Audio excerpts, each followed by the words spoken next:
But you know what? That means a lot of things to consider about how the change is impacting you and the implications that come along with it. Welcome to Cards and Constellations with Bonnie Morris and Don Rumor Rivera from Sonoran Mystic Tarot. Here, we blend astrology and tarot to guide you through the twists and turns for the week ahead. Don't forget to hit subscribe and share. Let's dive into your cosmic journey together. Okay, let's start the astrology. We're going to start out, as always, with the moon. This is for the week of July 14th through the 21st. Now, we're going to have, on the 17th, the last quarter moon. And as we have always said, the last quarter is when we celebrate our successes and then start to turn away. Now, to understand what we're celebrating, this quarter moon is in Aries at 18 degrees. Now, we have to step back, okay, last quarter. So we go all the way back to March 31st of 2022. It's in Aries at 11 degrees. This is a rather long step back. It's more than normal. Okay, so that's when you set those intentions, March 31st of 2022. So look back in your journals, your notebooks, wherever you've been keeping track. That's the project we're talking about. The first quarter moon was on December 29th of 2022 at 0 degrees, 48 minutes of Aries. That's when we did all the work on that project. Then the full moon came in October 17th of 2024 at 24 degrees of Aries. That's when we saw everything and we made changes that needed to be made. And now we're celebrating its success. It is complete. And then we're going to turn away and look for the next new moon in Aries. Now, it's always important to understand when it's in Aries, what does that mean? Well, we can solve problems faster than normal. It'll be important to try to slow down. Now, this moon, the last hour or two, is actually moved into the sign of Taurus. And what does that do? Well, your safety and security are going to be in the foremost of your mind. The need to be stable. It won't be easy. For those couple of hours, you need to learn to accept the changes as part of life. Find your own self-respect. Don't seek things through material ways. Okay, so let's talk about the void of course. Void of course, we have a couple of them. The first one is on the 15th at 10:09 when it leaves Pisces, and then it goes into the sign of Aries at 9:33. So we have an 11-hour void of course there. And remember, we never start new projects. We finish up everything that needs to be finished, but don't start anything new. Then on July 17th, that's when we have the quarter moon at 5:37 p.m. All times are Phoenix, so it's Mountain Standard. It leaves the sign of Aries at 5:37 p.m. and it moves into Taurus at 1 a.m. on the next day. So that's, dinner time, and the rest of the evening, you don't want to be doing anything. Resting is always good. Then on July 19th at 11:43 in the evening, it's going to leave Taurus. This is a rather short one. And then at 3:22 a.m. on the 20th, it moves into Gemini. On the 21st at 12:57, it will leave Gemini and then move into Cancer the next day at 5:26 in the morning a.m.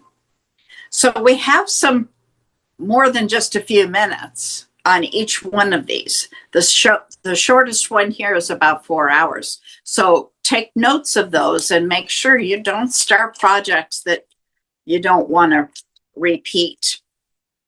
Now, let's see what's in your sign.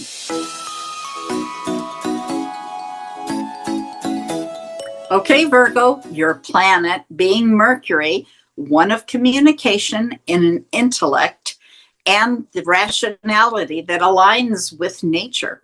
It keeps you on a practical matter, problem solving. You're meticulous.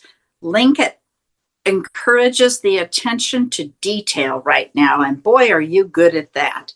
Mercury is in Leo in a sextile to Venus, giving tactful communication and the ability to use your intuition as a sense, and that will give you some social grace. Your ability to express yourself with charm and clarity is at an all-time high. Mercury is also in a square to the moon, and you have to take action on that. That can give you a tension between what you feel and what you think. You may experience some misunderstandings at that time, or maybe even speak before you've fully processed your own emotions, and sometimes even distort the truth, maybe intentionally or not, especially when feelings are clouding your thinking. Developing emotional clarity and learning to pause before speaking can help find greater harmony in your relationships. So for several reasons, watch your words this week. On top of that, you'll feel the opposition between the Sun and Pluto, adding a little more tension here, like we need that, between the deep forces of change and your identity. Once again, I'm going to caution you, power struggles are here, and the ability to attract very intense relationships. We are in retrograde, okay? When we're in retrograde, what happens? People from our past come back. So, if they're in a past, they're there for a reason. Don't reconnect during a retrograde. If you do, I'll guarantee it's going to fall apart when the retrograde is over. So be friends, but keep them at an arm's distance for a while. Okay. Don't do it. Don't do it. Death and rebirth. Mars is in your sign currently, and the opposite of the moon once again. Precaution, your feelings are in opposition. How you want to behave or act is the other side. So you have to process one for the other. You have a strong emotional will, and when you disagree, it becomes very passionate. Are you using your emotional courage, your depth of sensitivity, and your strong spirit? Or are you just fighting? Dawn, what do you have?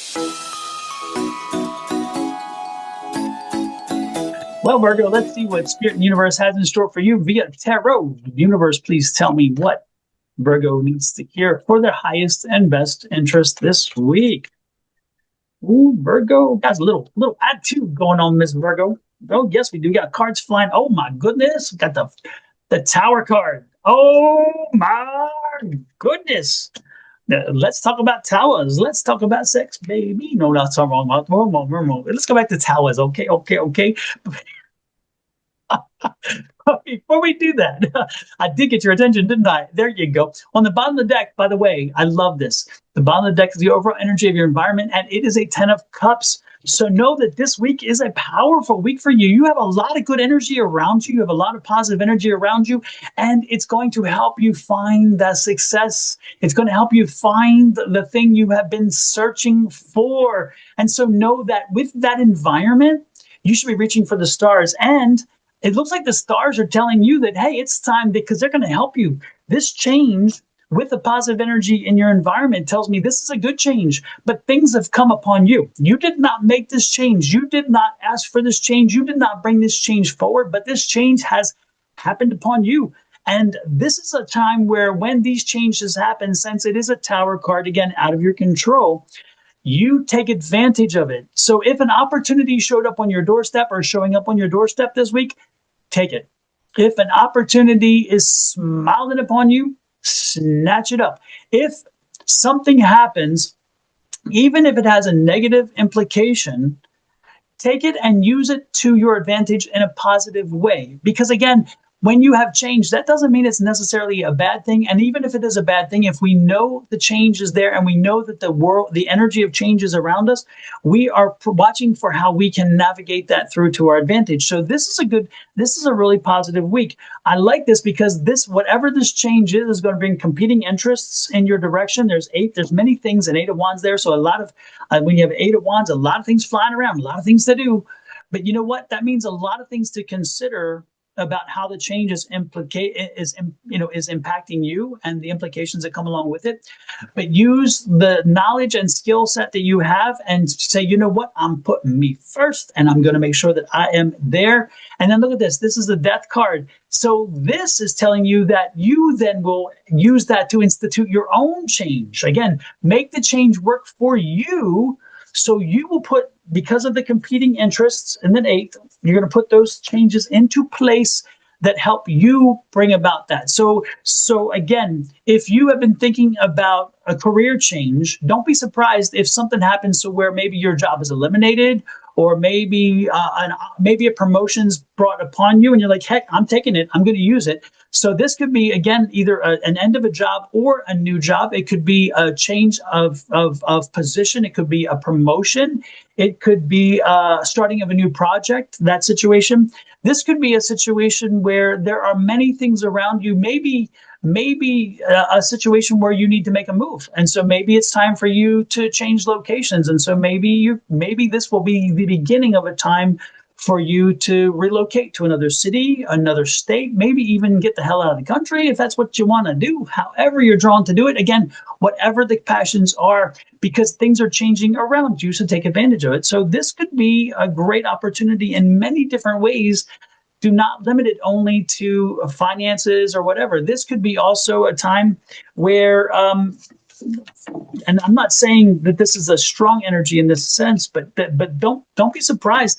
This could be a situation where you kind of were wanting to have a child, and it wasn't happening for you, and so you gave up. You didn't give up the trying part, because that's the fun part. But by having the fun part, trying part, guess what? Mother Nature said, hey, guess what? I'm going to now show you that you now have a child. And again, it's great positive energy, right? So now if you've been wanting to have a child, all of a sudden, guess what? You are now pregnant. And with that said, you're like, oh my gosh, what do? I have a number of months to get my stuff together. And then you do the changes necessary to make sure that you make this baby come to fruition, and you take the precautions or whatever else, and you start putting things in place. Again, it's life changes, major life changes this week because of other things outside, but you find the way to make them work to your advantage. And ultimately it's going to work out. So, but don't try to have all the answers this week. Know that there are some things you will not know, and know that as they occur, you're going to let them happen in their own way. But again, use it to your advantage, to you make this change work for you. So it's your change too, but you don't institute it. All you do is ride with it and make it the most you can. I'm loving this energy, Miss Bonnie. I am loving. This is one of those changes that people should not fear. This is the one time, and many times, of course, but this one time about the change, this one, I get great energy from it. So let's see how that resonates with the astrology side.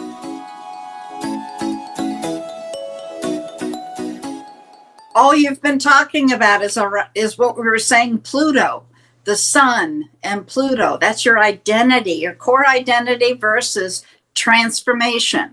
That's that death and rebirth card. Big changes. Positive, negative, probably positive.